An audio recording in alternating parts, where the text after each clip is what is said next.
Analisis karakteristik satuan pendidikan dilakukan untuk mendapatkan gambaran utuh kondisi dan kebutuhan satuan pendidikan tersebut dan seluruh warganya. Pada video kali ini, kita akan belajar mengenai hal-hal yang perlu disiapkan satuan pendidikan saat akan melakukan analisis karakteristik pada tahap mahir. Pada tahap mahir, satuan pendidikan diharapkan mengembangkan kurikulum satuan pendidikan yang kontekstual dan sesuai aspirasi warga satuan pendidikan. Untuk itu, perlu dilakukan analisis dan refleksi terhadap kondisi real di satuan pendidikan dengan melibatkan perwakilan peserta didik, orang tua, dan masyarakat.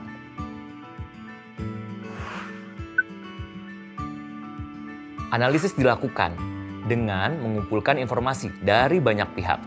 Satuan pendidikan dapat menggunakan berbagai cara untuk mengumpulkan data dalam menganalisis karakteristik, yaitu 1. Kuesioner. Kuesioner dapat ditujukan kepada pendidik, peserta didik, orang tua, dan pihak lain yang diperlukan. 2. Wawancara. Mirip dengan kuesioner, tapi ditanyakan langsung kepada perwakilan pendidik, peserta didik, orang tua, dan masyarakat jika diperlukan. 3. Observasi. Pendidik dapat melakukan observasi untuk mengetahui karakteristik peserta didik dan iklim pembelajaran di kelas. 4. FGD atau diskusi kelompok terpumpun. Dalam forum ini, Bapak Ibu bisa mengundang perwakilan warga satuan pendidikan, tokoh masyarakat, juga pengawas untuk berdiskusi secara langsung.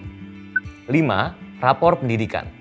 Sebagai sumber informasi mutu dan hasil belajar, kompetensi dan kinerja dari pendidik dan tenaga pendidikan, serta mutu dan relevansi pembelajaran. Dan masih banyak cara lain untuk mengumpulkan data untuk dianalisis. Setiap cara tentu memiliki kelebihan dan tantangannya masing-masing. Satuan pendidikan boleh menentukan cara yang dirasa paling sesuai dengan kapasitas dan kemampuannya. Kemudian, data yang dikumpulkan dilakukan analisis lebih lanjut. Satuan pendidikan dapat melakukan berbagai metode analisis, seperti SWOT. Pada tahap mahir, satuan pendidikan menganalisis kekuatan, aspek perbaikan di dalam satuan pendidikan, serta kesempatan dan ancaman terhadap satuan pendidikan.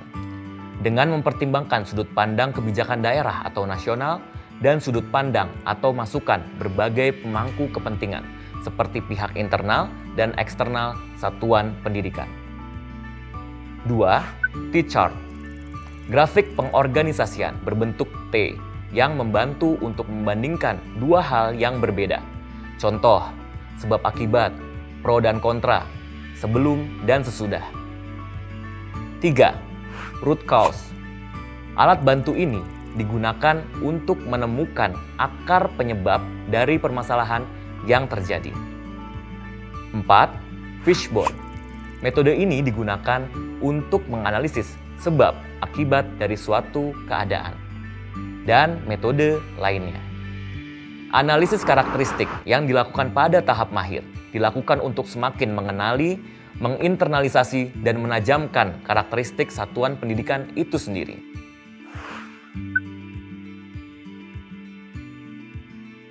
Pada tahap mahir, cakupan analisis meliputi faktor internal dan eksternal dari satuan pendidikan. Faktor internal meliputi segala sesuatu yang ada di dalam satuan pendidikan, seperti kondisi peserta didik, kompetensi pendidik, sarana dan prasarana, dan lain-lain. Sedangkan faktor eksternal meliputi segala sesuatu yang berasal dari luar satuan pendidikan, tapi mempengaruhi karakteristiknya. Misalnya, kebijakan daerah, sumber daya sekitar, budaya, kondisi sosial ekonomi, dan sebagainya. Pada tahap mahir, kurikulum dikembangkan sesuai aspirasi warga satuan pendidikan. Lalu, siapa saja warga satuan pendidikan ini? Ada perwakilan peserta didik, pendidik, tenaga kependidikan, orang tua atau wali, dinas pendidikan, serta masyarakat setempat. Pilihlah perwakilan yang bisa merepresentasikan banyak pihak, dengan juga mempertimbangkan keragaman etnis, gender, agama dan kepercayaan, serta kondisi lainnya. Satuan pendidikan juga dapat bermitra dengan lembaga dan masyarakat setempat seperti puskesmas, komunitas, tokoh masyarakat, tokoh adat, atau industri sekitar yang dapat mendukung program satuan pendidikan. Untuk pelibatan dari mitra masyarakat ini bisa disesuaikan dengan kebutuhan satuan pendidikan. Misalnya, jika satuan pendidikan mau menumbuhkan budaya ramah lingkungan, maka dapat bermitra dengan komunitas dan organisasi yang bergerak di bidang lingkungan hidup. Untuk menumbuhkan budaya ramah lingkungan ini, satuan pendidikan dapat mengajak masyarakat setempat sehingga memberi dampak lingkungan bersih dan sehat yang dirasakan warga sekitar.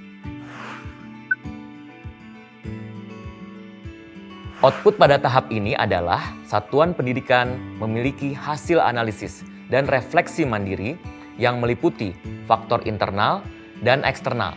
Misalnya, hasil refleksi mandiri, hasil analisis karakteristik, hasil observasi pembelajaran, masukan dari pendidik, peserta didik, orang tua murid, mitra seperti organisasi komunitas, dan lain-lain, visi misi tujuan daerah setempat, data terkait informasi sistem, sumber daya, fasilitas, dan mitra yang tersedia. Hasil analisis tersebut kemudian dapat disimpulkan dan dikategorikan, misalnya berdasarkan ranah peserta didik, pendidik, sarana dan prasarana sekolah, sosial budaya, dan sebagainya. Hasil analisis kemudian menjadi dasar untuk meninjau ulang visi misi agar visi misi semakin diwujud nyatakan dalam praktik-praktik di satuan pendidikan. Bagaimana contoh penerapannya? Silahkan simak video selanjutnya.